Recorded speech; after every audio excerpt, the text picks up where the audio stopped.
The law of sine states that sine A over A is equal to sine B over B, which is also equal to sine C over C, or that is the same with the ratio and proportion of its inverse.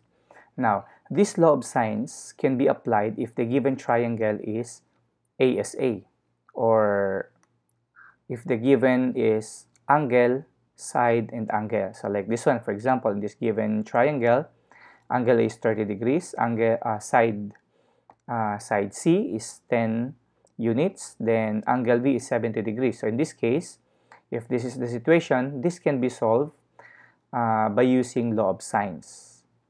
So this is angle, side, angle. Notice that the side here is included or between the two angles.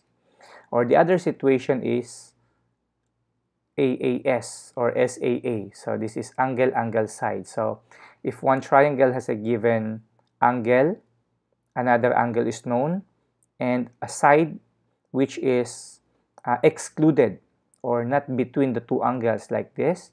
So this falls on AAS or SAA. So this kind of situation can be solved by using the law of sines.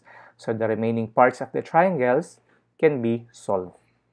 Now, there is one situation wherein when two sides and a non-included angle are given, there are three possible situations can occur.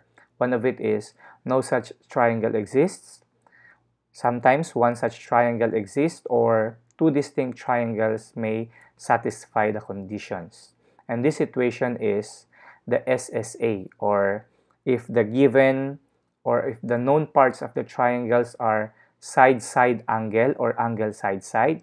So this is called the ambiguous case because it creates an ambiguity. All right, so in these three situations, there are 6 cases here. Let's start with the case number 1. If A is less than B times sine A, so this B times sine A, that is the altitude of a triangle, then sine B becomes greater than 1. This means that no angle B is determined.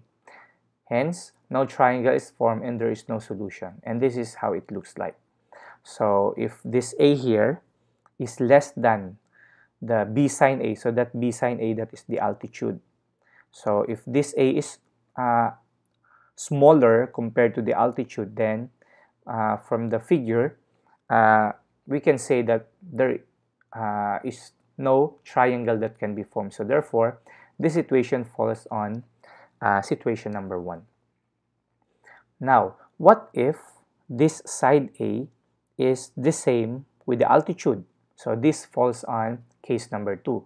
So if A is equal to the B sine A, so that is the altitude, our A is the altitude itself, then sine B is equal to 1. So this means that angle B is 90 degrees and a right triangle is determined. So in this case, there will be one distinct triangle exists in this case. Now for case number 3, what if A, so this side A is greater than the altitude? Then this A, but this A is less than B. So in this case, there are 2 possible triangles may be formed. One of it is this triangle ABC. Then the other triangle is if we're going to orient this side A. So notice that this side A is rising going to the left. So if we're going to orient this rising going to the right, so this is another triangle. Notice that the corresponding angles of these 2 triangles are congruent.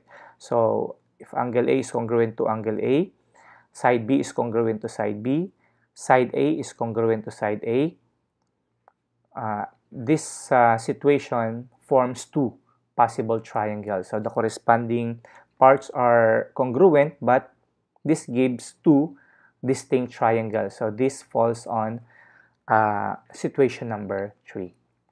Now for the case number 4, if A is more than the altitude, so this A here is smaller than the altitude, and that is also more than the side B. If this is the case, then there is exactly one angle determined. Hence, there is only one solution. So in this case, there is one triangle that exists. So in cases numbers 1, 2, 3, 4, our angle A is an acute angle, less than 90 degrees. But for the cases numbers 5 and 6, our angle A here is more than 90 degrees or an obtuse angle. So in this case, if side A, so this A is less than or equal to B, so in my example, we can see the illustration that side A is less than B. So if this is the case, there will be no triangle that can be formed. So this falls on situation number 1. Now what if this A is more than the side B? So this falls on case number 6. If A is more than B, so as you can see in the illustration, then there is exactly one triangle formed.